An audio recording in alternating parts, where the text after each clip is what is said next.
नमस्कार दोस्तों, मैं भाषा और आप देख रहे हैं न्यूज क्लिक पर इंडिया की बात। आज हमारे साथ स्टूडियो में 3 मुद्दों पे चर्चा करने के लिए मौजूद हैं अदिति और मुकुल सरल। जिन 3 अहम सवालों पर हम करेंगे चर्चा, उसमें सबसे पहला है अयोध्या, अयोध्या और अयोध्या।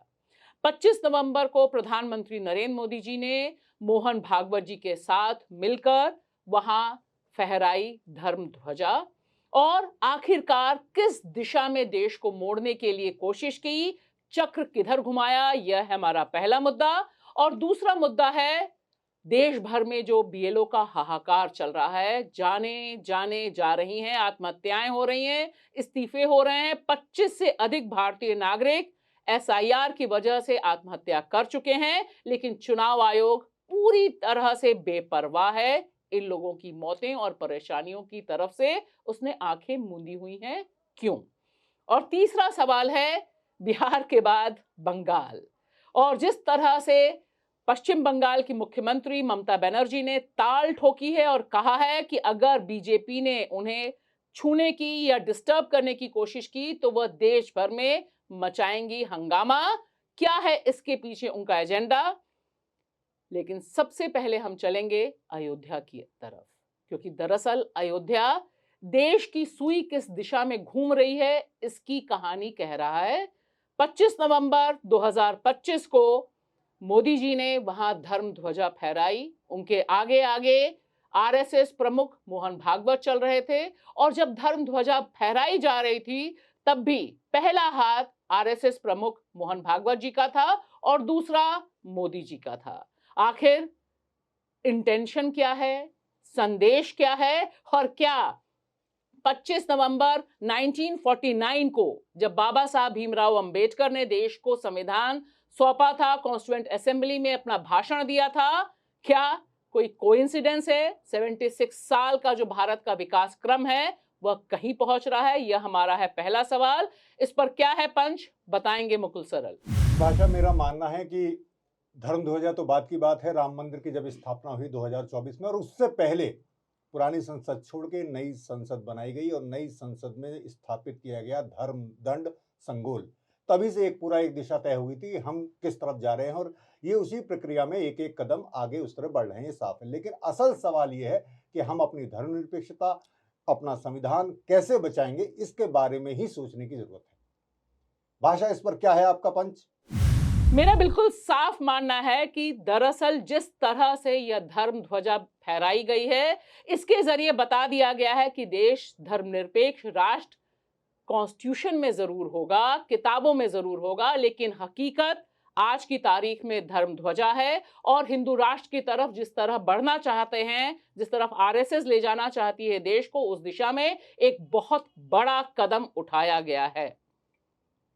अदिति, क्या है इस पे आपका पंच? भाषा मैं भी ये मानती हूँ कि ये हिंदू राष्ट्र की तरफ एक और जिसे कहते हैं ठोस कदम है, और मोहन भागवत का इस पे ताल से ताल मिला के मोदी के साथ चलना इस पे एक और ठप्पा लगाता है।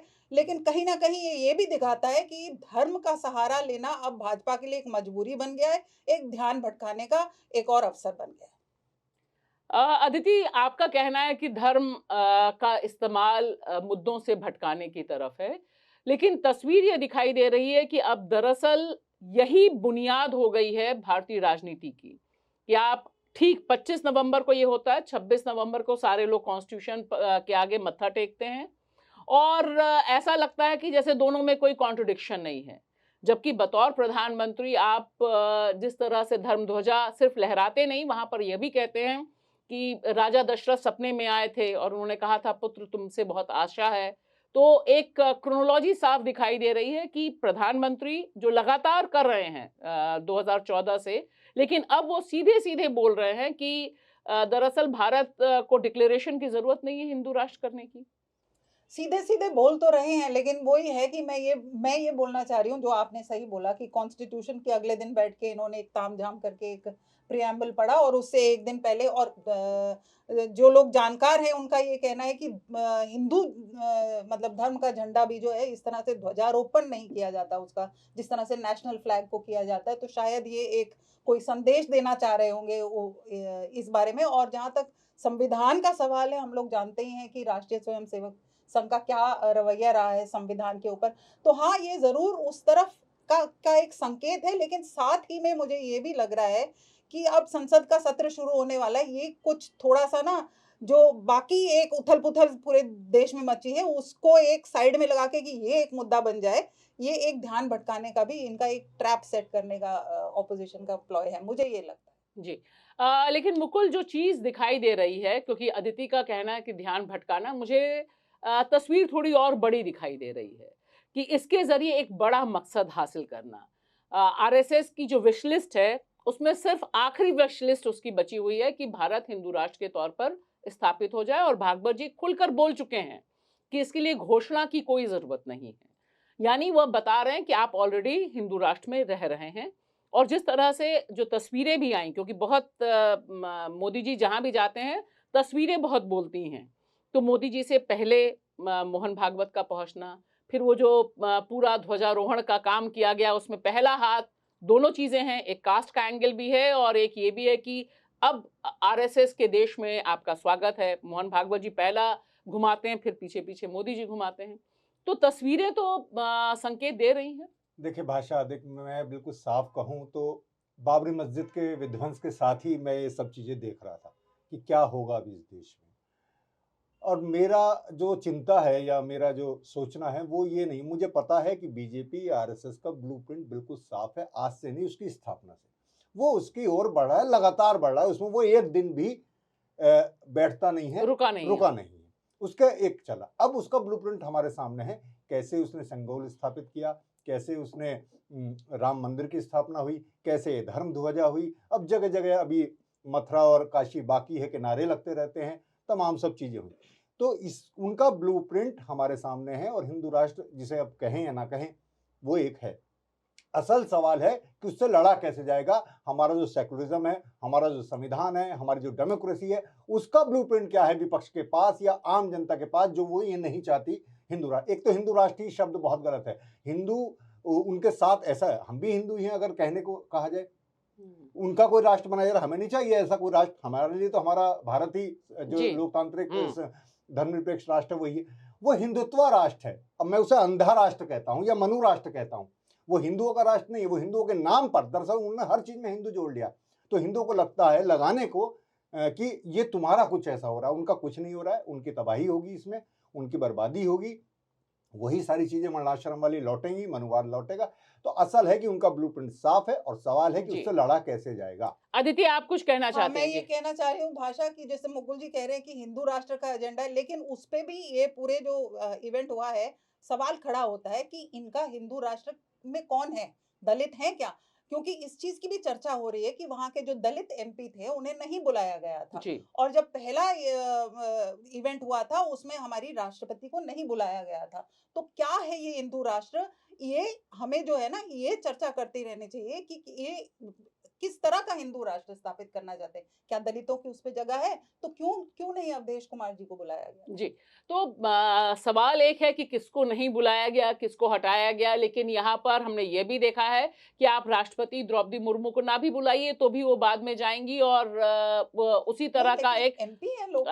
हाँ, उन्होंने अवधेश जी ने भी ये कहा था कि भाई मुझे बुलाया जाता तो मैं नंगे पैर जाता और वहां पर करता। लेकिन सवाल बुलाने का नहीं है, सवाल यहाँ उससे बड़ा है, सवाल भारत की छवि का है, सवाल भारत के कॉन्स्टिट्यूशन का है। और इसीलिए मुझे बार बार लगता है कि 76 साल बाद जो चक्र यूं घूमा है वह किस तरह से उसके बिल्कुल उलट है, जिसकी चेतावनी बाबा साहब भीमराव अंबेडकर ने 25 नवंबर 1949 को अपने ऐतिहासिक भाषण में दिया था कि कॉन्स्टिट्यूशन अच्छा है लेकिन अगर बुरे लोग हों तो क्या होगा। साथ ही साथ उन्होंने यह भी कहा था, क्योंकि अंबेडकर को कोट किया जाता है, कि अगर भारत हिंदू राष्ट्र बना तो यह भारत के लिए डिजास्टर होगा। तो ये जो डिबेट होनी चाहिए कि क्यों डिजास्टर है, आप देखिए कि ये गायब है। विपक्ष के तरफ से जो बैटिंग है कि हाँ भाई इसको नहीं बुलाया, उसको नहीं बुलाया।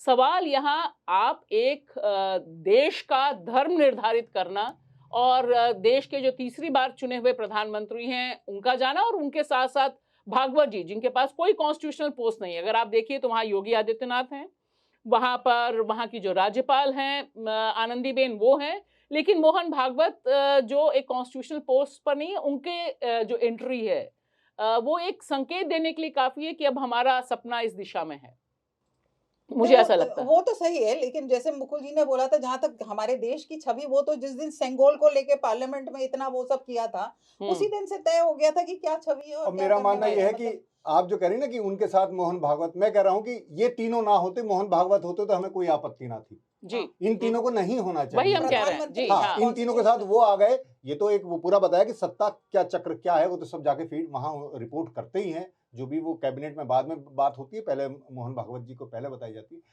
इन तीनों का होना ही वहां एक तरह से सवाल पैदा करता है। जी, अब हम चलते हैं अपने दूसरे अहम सवाल पर, जिस पर कायदे से इस समय देश के हर कोने पर चर्चा होनी चाहिए। हम सब जानते हैं कि देश के 12 राज्यों में इस समय एसआईआर यानी स्पेशल इंटेंसिव रिवीजन चल रहा है, वोटर लिस्ट का शुद्धिकरण चल रहा है, और इस प्रक्रिया के लिए 1 महीने का समय दिया गया। 4 नवंबर 2025 से लेकर 4 दिसंबर 2025 यानी 1 महीने के भीतर 12 राज्यों में जो बीएलओज हैं यानी बूथ लेवल ऑफिसर्स, उनको सबसे बड़ा काम करना है। और इसमें हाहाकार मचा हुआ है। 25 से 30 बीएलओज की मौतें, जिसमें आत्महत्या बड़ी संख्या में है, वह सामने आ रहे हैं। लोग इस्तीफा दे रहे हैं, बीएलओज के खिलाफ एफआईआर्स हो रही हैं, लेकिन चुनाव आयोग पूरी तरह से चुप है। और उधर सुप्रीम कोर्ट कहता है कि चुनाव आयोग को फुल अधिकार है कि वो किस तरह से देश में एसआईआर कराए। यह एक ऐसा बड़ा सवाल है कि इस तरह की जो चुप्पी है, जो भारतीय नागरिक मारे जा रहे हैं, वह क्यों है? इस पर क्या है पंच, बताएंगी अदिति।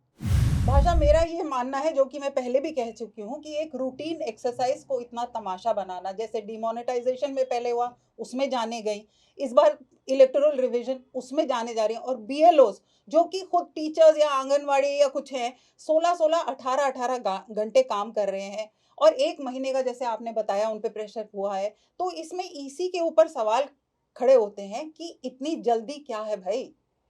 मुकुल, क्या है इस पे आपका पंच? मेरा मानना भी यही है कि देखिए, पहले नोटबंदी, फिर लॉकडाउन और अब एसआईआर। हर नया आदेश, हर नया कदम एक नई लाशें बिछा रहा है, और उस पर चुप्पी है या फिर हंसी है। तो एक बड़ा सवाल है कि वाकई इतनी हड़बड़ी क्या थी और इसके जरिए किस मंशा को हल करने की कोशिश की जा रही है। भाषा, इस पर क्या है आपका पंच? देखिए, मेरा साफ मानना है कि ये जो मौतें हो रही हैं, ये दरअसल इंस्टीट्यूशनल मर्डर्स हैं, क्योंकि पहले दिन से लोग कह रहे थे कि यह 1 महीने की समय सीमा की कोई जरूरत नहीं है, इस समय कहीं तुरंत चुनाव नहीं कराने हैं, तो 1 महीना क्यों? और जहां तक सवाल है कि इसके जरिए हासिल क्या, तो इसके जरिए हासिल यह करने की कोशिश है कि 1 नेशन 1 इलेक्शन का जो ड्रीम है मोदी जी का, वह किस तरह से लागू हो, वह सवाल है। लेकिन पूरे कटघरे में इस समय लोकतंत्र के सारे खंभे हैं जो चुप हैं। 25 से 30 लोग जाने गवा चुके हैं, लेकिन कहीं से कोई जवाबदेही नहीं है। मुकुल, जो इसमें तस्वीर दिखाई दे रही है वो बड़ी दर्दनाक है। एक एक करके जो तस्वीरें आ रही हैं, जो खबरें आ रही हैं कि एक व्यक्ति की शादी है, जिस दिन शादी है उस दिन भी उसे छुट्टी नहीं दी जाती है, और उसके घर में आके आप धमकाते हैं कि अगर तुम नहीं आए तो हम तुम्हें सस्पेंड कर देंगे। उनकी बहन बताती हैं कि उनको सस्पेंड कर दिया गया था, सबके सामने उन्हें जलील किया गया था, और उसके बाद वो आत्महत्या कर लेते हैं। और दूसरी तरफ एक व्यक्ति जहर खा लेते हैं, विपिन यादव, और वो बताते हैं कि ओबीसी, उनके साले बताते हैं कि ओबीसी वोट काटने पर दबाव था। उनके पिता सारे पढ़ के बता रहे हैं कि किस तरह का दबाव था। ये सब प्रमाण हैं जिस पर तुरंत एक्शन होना चाहिए, लेकिन आप देखिए कि कहीं से कोई सवाल नहीं है। हाँ, भाषा, सस्पेंशन ही नहीं, अब ये चल रहा है कि एसआईआर में से चुनिए आप या एफआईआर चुनिए। ये बीएलओस के सामने एक चैलेंज है। और मैं आपको ये थोड़ा सा क्लियर कर दूं, बता दूं दर्शकों को भी कि 1 महीना, 4 नवंबर 4 दिसंबर, ये तो एक सरकारी दिया गया चुनाव आयोग की तरफ, लेकिन 1 महीना नहीं दिया गया। फॉर्म बीएलओ को कब मिला? 8 से 10 तारीख में मिल रहा है। उसे जमा कब तक करना है? 29 से 30 तारीख तक करना है। 15-20 दिन से ज्यादा नहीं, यानी 4 दिसंबर तो वो ये है। और इसमें केवल फॉर्म भरवाना ही नहीं है, फॉर्म बांटना, भरवाना, उसे डिजिटाइज भी करना है, उसे ऑनलाइन भी जमा भरना है। ये सारा काम बीएलओ को दिया जा रहा है। बहुत से लोगों ने स्मार्टफोन तक अभी चलाना ठीक से नहीं सीखा। जो गांव में प्राइमरी टीचर हैं, आंगनबाड़ी कार्यकर्ता हैं, उन्होंने फोन भी बेसिक है, उन्हें एकदम से आप सारा कह रहे हैं कि आप इसे सबको डिजिटाइज कीजिए। रोज की रिपोर्ट देनी है आपको जी। कितना आपने, ऐसा नहीं कि आपको लास्ट में बताना है कि मुझे, उन्हें बताना कि आज आपने 200 की या 300 की जी। और उसके पक्ष में किस तरह की बेशर्मी है।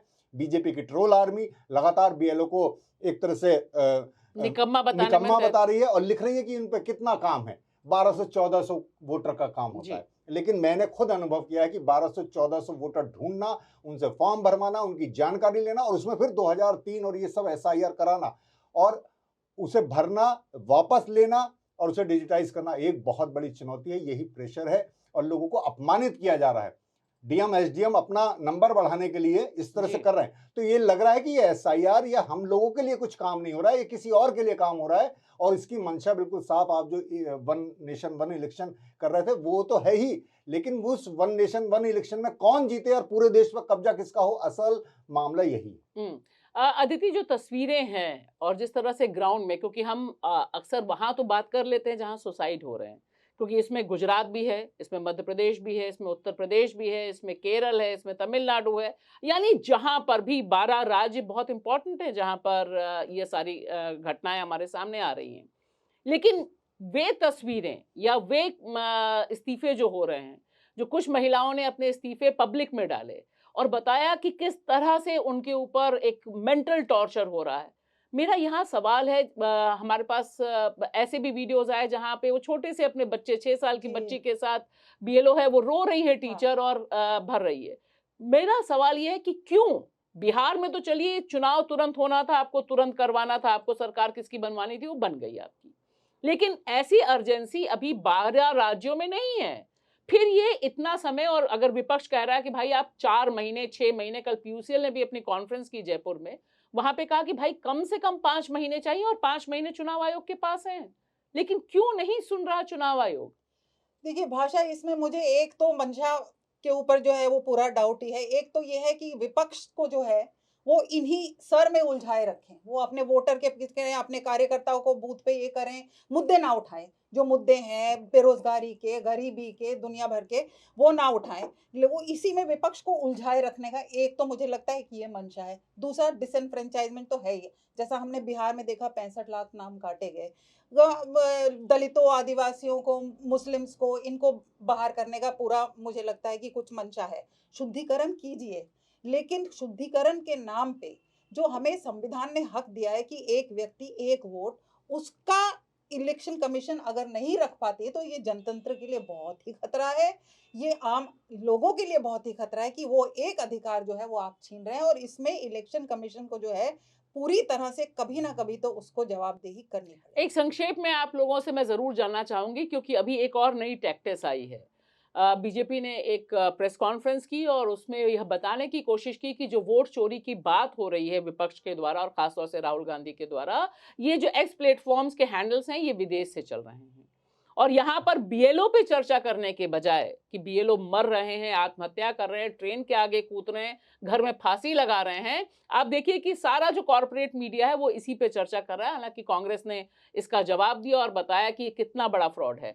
तो ये इससे क्या आपको लगता है कि डिस्कशन चेंज हो पाएगा मुकुल? नहीं, डिस्कशन वो एक दिन के लिए चेंज उन्होंने किया है, लेकिन आजकल का जो जेनजीज और सारा जो यूथ है वो सब जान रहा है कि ये एड्रेस कैसे कैसे बदलते हैं, कैसे हैं। और वो एक्स का भी कहना है कि अभी वो एक नया प्रोग्राम, उन्होंने नया सॉफ्टवेयर लॉन्च किया है, उसमें ग्लिच है, तो वो तमाम तरह की चीजें हैं उसमें।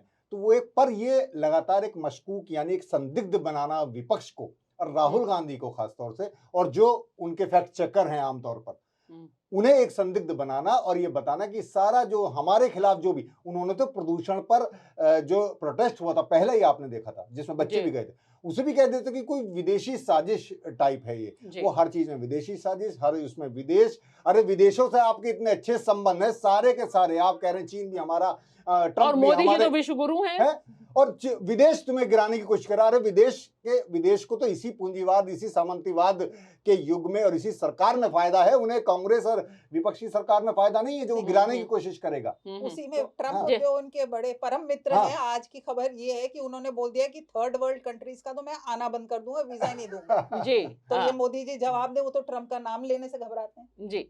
तो अब हम चलते हैं, एक जो हमारी चिंता है निश्चित तौर पर, ये जो मौतें हो रही हैं, जो आत्महत्याएं हो रही हैं, जो लोग नौकरी से इस्तीफा देने पर मजबूर हो रहे हैं, यह एक क्रिमिनल एक्ट है और इसकी जवाबदेही होनी चाहिए। सरकार को, चुनाव आयोग को तुरंत इस पे एक्शन लेना और इस प्रोसेस को जानलेवा कम से कम नहीं बनाया जाना चाहिए। हम चलते हैं अब तीसरे सवाल पर।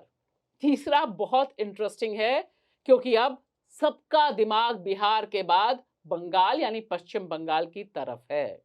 मोदी जी ने बिहार जीतने के बाद अनाउंस कर दिया था कि अब गंगा का पानी जाएगा बंगाल की तरफ और गमछा लहराते हुए उन्होंने अनाउंस किया। पूरी मशीनरी वहां लग गई है और साथ ही साथ यह भी दिखाई दे रहा है कि जमीन पर वहां की जो मुख्यमंत्री हैं ममता बनर्जी, वह भी ताल ठोक कर यह कह रही हैं कि यह बंगाल है, बिहार नहीं है। लिहाजा यहां पर अगर हमें डिस्टर्ब करने की कोशिश की गई तो पूरे देश में खलबली मचेगी।